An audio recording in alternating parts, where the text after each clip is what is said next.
자, 지금부터 최문순 강원도지사의 논문 표절에 대해서 간단하게 해설해 보겠습니다. 저는 한국연구재단이 발간한 연구윤리의 이해와 실천이라는 자료와 그리고 교육과학기술부와 한국연구재단이 발간한 좋은 연구 실천하기라는 연구윤리 사례집을 중심으로 이 설명을 준비했습니다. 먼저 설명에 앞서서 인용에 대해서 간단하게 설명을 해보면, 인용이라고 하는 것은 직접 인용과 간접 인용 이렇게 두 가지로 나뉘는데, 먼저 직접 인용이라고 하는 것은 타인의 문장을 자신의 논문이나 어떤 문헌에 토시 하나 안 빼놓고 그대로 옮겨 쓰는 것을 말합니다. 이렇게 타인의 문장을 그대로 가져올 경우에는 이렇게 큰 따옴표 표시를 해줘서 이 큰 따옴표 표시 안에 있는 이 문장들은 내가 만든 문장이 아니라 이 원저자, 그러니까 여기서는 이 한인섭 서울대법대 교수님이신데 이분이 만든 문장이다라고 하는 것을 이 큰 따옴표 표시를 해줌으로써, 그리고 출처 표시까지 해줘서 독자들에게 꼭 확인을 시켜줘야만 하는 것입니다. 그래서 간단하게 읽어보면, 세상에 쉬운 게 표절 판단. 두 논문 갖다 놓고 같은 글자 노란 줄 치고 틀린 표기도 똑같이 옮겨 있는지 체크하고 노란 줄 분량이 얼마인지 확인하면 끝. 그래서 이 해당하는 문장을 그대로 옮겨왔죠. 옮겨왔기 때문에 큰 따옴표 표시를 해줬고, 그리고 이제 출처 표기까지 해줘서 꼭 이제 독자들에게 확인을 시켜줘야 하는 것입니다. 반면에 간접 인용이라고 하는 것은 똑같이, 그러니까 내용은 똑같은데 표현만 바꿔서 그대로 가져오는 것을 말하는데, 간단하게 읽어보시면 서울대법대 한인섭 교수는 표절 판단에 대해 두 논문을 놓고 똑같은 곳과 그 분량만 확인하면 끝나기에 매우 쉬운 작업이다라고 주장했다. 보시면 내용은 똑같지만 표현만 바꿨죠. 표현만 적절하게 자신의 문장으로 소화시켜서, 즉 2차 가공을 해서 이제 인용을 한 거죠. 이럴 경우에는 직접 인용처럼 큰 따옴표 표시를 해줄 필요는 없지만 출처 표시는 꼭 해줘야만 합니다. 그래서 이제 표절의 정의에 대해서 이제 절도의 정의와 이제 비교를 해서 설명을 해보면, 여러분, 절도라는 것이 무엇입니까? 타인의 물건을 허락 없이 가져가는 행위를 말하지 않습니까? 네, 표절도 마찬가지입니다. 물건만 문장으로 바뀐 겁니다. 타인의 문장을 인용 및 출처 표기 없이 가져가는 행위를 바로 표절이라고 합니다. 그러니까 여기서 허락에 해당하는 것이 바로 인용 및 출처 표기를 말하는 거죠. 자, 그래서 허락 없이, 그러니까 허락 없이라는 것은 표절에 이제 비교를 해보면 인용 및 출처 표기 없이라는 것과 똑같은 뜻입니다. 남의 문장을 내 논문이라든지 문헌에 그대로 가져왔을 경우에는 인용, 그러니까 큰 따옴표 표시라든지 출처 표기를 꼭 해줘서 내가 만든 문장이 아니라 타인이 만든 문장이다 라고 꼭 표시를 해줘야 되는 거고, 이런 일련의 과정들이 바로 이제 허락에 해당하는 것입니다. 그러니까 꼭 남의 물건을 가져올 경우에는 꼭 허락을 맡아야 하듯이, 타인의 문장을 가져올 경우에는 꼭 인용 및 출처 표기를 해줘서 허락을 맡아야만 하는 것입니다. 자, 그래서 한국연구재단이 지정한 연구윤리정보센터에서 이제 직접 인용과 간접 인용에 대해서 이제 이렇게 설명을 잔뜩 해놨는데, 그 내용이 너무 복잡하죠. 그래서 이제 간단하게 표로 정리를 해봤습니다. 타인의 문장을 그대로 가져오는 직접 인용의 경우에는 큰 따옴표 표시, 그러니까 인용 표시 필수적이고 출처 표시도 필수입니다. 하지만 타인의 문장을 2차 가공 후 가져오는 간접 인용의 경우에는 인용 표시, 그러니까 큰 따옴표 표시는 해줄 필요가 없지만 출처 표시는 필수입니다. 꼭 기억해 주시고요. 자, 그래서 이제 직접 인용을 간단하게 예를 들어 설명하면, 이거 이제 조국 교수님의 논문 내용 중 발췌한 건데, 리처드 A. 레오라는 사람의 이 바이부터 시작해서 프랙티스까지 해당하는 문장들은 이제 그대로 가져왔죠. 그대로 가져왔기 때문에 이제 큰 따옴표 표시를 해줘서 이제 직접 인용을 했습니다. 그리고 밑에 보시면 이렇게 출처 표기, 그러니까 레오라는 사람의 665페이지에서 직접 인용을 했다. 그래서 직접 인용을 했을 경우에 큰 따옴표 표시와 출처 표기를 해줬죠.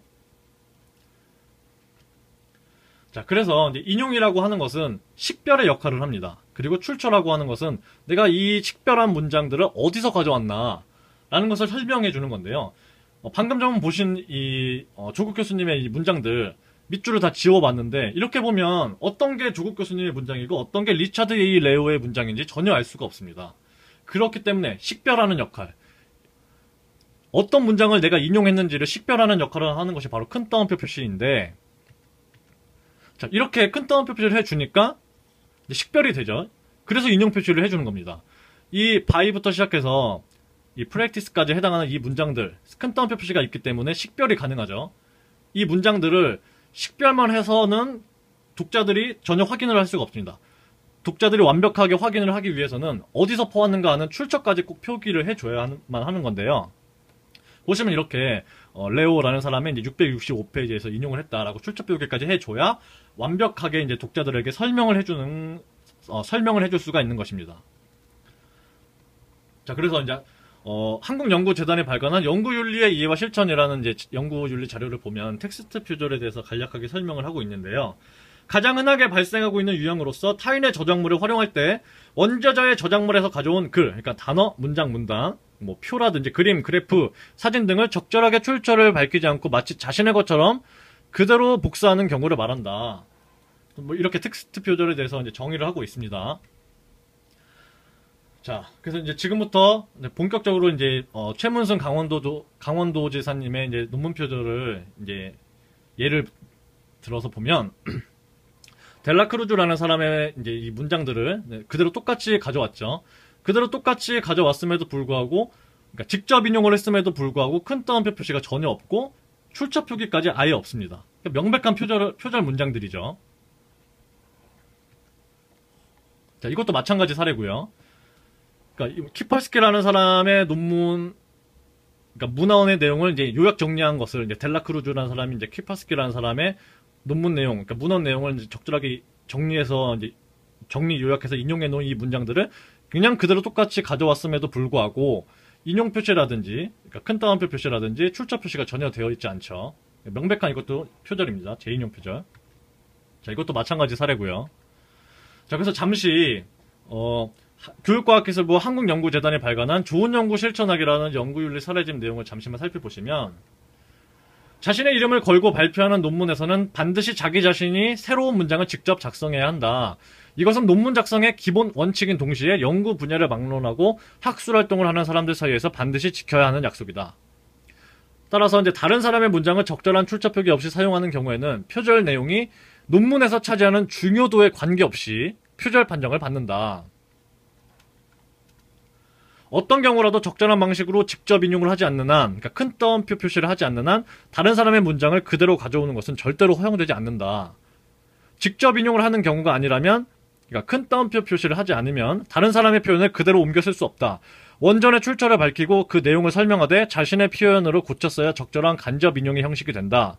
간접 인용의 형식을 취하면서, 즉 큰 따옴표 표시를 하지 않으면서 다른 사람의 논문 표현을 그대로 가져오는 것은 출처 표기 여부에 관계없이 표절이 될 수 있다.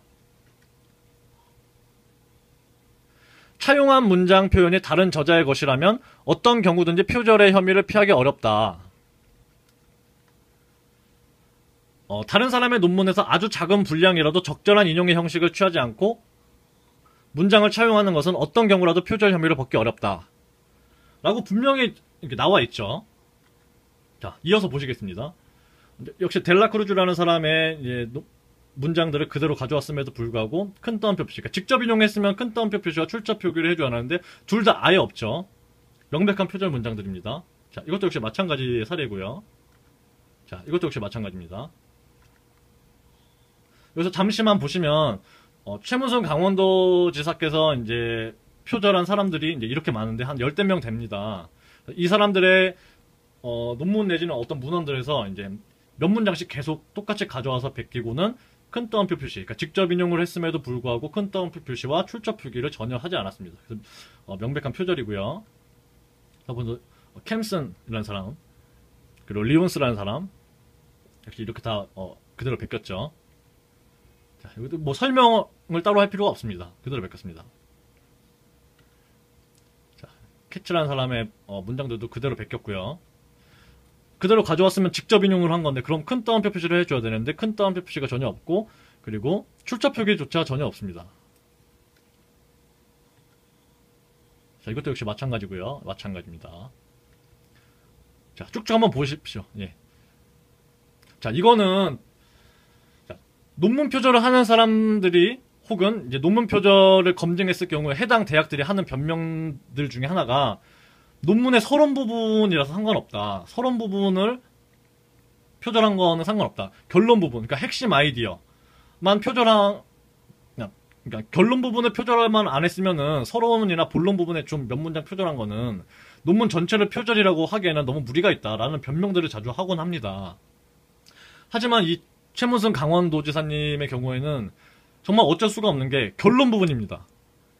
그러니까 최문순 강원도지사님의 논문은 결론 부분이 약 이제 한 페이지 정도인데, 한 페이지고 약 이제 9개의 문장으로 구성되어 있는데, 얼마 되지도 않은 이 결론 부분의 거의 절반 가까이가 김용하라는 분의 이 논문 이 내용을 그대로 베꼈습니다. 이거는 뭐 어떤 여지가 없는 거죠. 이것도 역시 결론 부분인데 거의 다 그냥 베꼈죠. 결론 부분 자체가 이 김용하님의 이 문헌들 내용을 그대로 베꼈기 때문에 이건 서론 부분 표절이라서 상관없다라는 변명조차 통하지 않는 명백한 표절 논문입니다. 자, 그래서 이렇게 심한 논문 표절을 했음에도 불구하고 최문순 강원도지사님은 토론회에서 자신은 뭐 표절을 하지 않았고, 그리고 표절로 드러났을 경우에는 강원도지사직을 이제 사퇴하겠다고 분명히 말씀하셨는데, 그 전에 이제 이 진선미 의원이 이제 강원도지사 이제 후보 시절이죠. 그때 이제 수석 대변인을 맡았는데, 그 시절에 이제 그때 이제 최용집 후보, 상대편 최용집 후보의 이제 논문 표절에 대해서 설명하는 내용이 나옵니다. 그래서 이걸 잠시만 이제 워딩과 함께 보시겠습니다. 강원도 최문순 지사 후보의 수석 대변인을 맡고 있는 진선미 의원입니다. 어쩌다 보니 우리 의원실이 마치 논문 표절의 전문 의원실이 된 것 같습니다. 사실은 이것에 대해서 관심을 갖게 만들어주신 건 바로 새누리당, 강원도당 분들입니다. 그분들이 최문순 후보의 그 석사 논문에 대한 의혹을 제기하면서 저희도 확인을 해보니 너무나 엄청난 사실이 발견이 돼서 저희가 이렇게 발표를 할 수밖에 없었습니다. 자, 여기서 보시면 새누리당 최용집 강원도지사 후보는 1993년도에 강원대로부터 석사 논문이 통과돼서 석사 학위를 받습니다. 그런데 그 강원대 석사 논문이 1992년, 1년 전이죠. 1992년 그 당시 강원도청에서 동료 직원으로 근무하고 있던 심우석 씨의 논문과 똑같은 논문인 것이 발견이 된 것입니다. 실제로 그럼에도 불구하고 최용집 후보는 최문순 후보가 정당하게 인용한 부분을 마치 표절인 것처럼 주장하는 후안무치한 모습을 보여주기도 했습니다. 다시 한번 말씀드리지만 새누리당 최용집 후보는 강원도민 앞에 사과하고 후보를 사퇴해야 할 것입니다. 왜냐하면 강원도민은 당당한 도지사, 진실한 도지사를 원하기 때문에. 자, 정당하게 인용했습니까? 여러분, 지금까지 제가 설명한 내용들로 봤을 때 정당하게 인용한 부분 단 한 군데도 없습니다. 타인의 문장을 이제 최문순 강원도지사가 베낀 부분들은 인용 표시가 전혀 없고, 직접 인용을 했음에도 불구하고 인용 표시가 전혀 없고 출처 표기조차 없습니다. 정당하게 인용하지 않았습니다. 이건 거짓말한 거죠.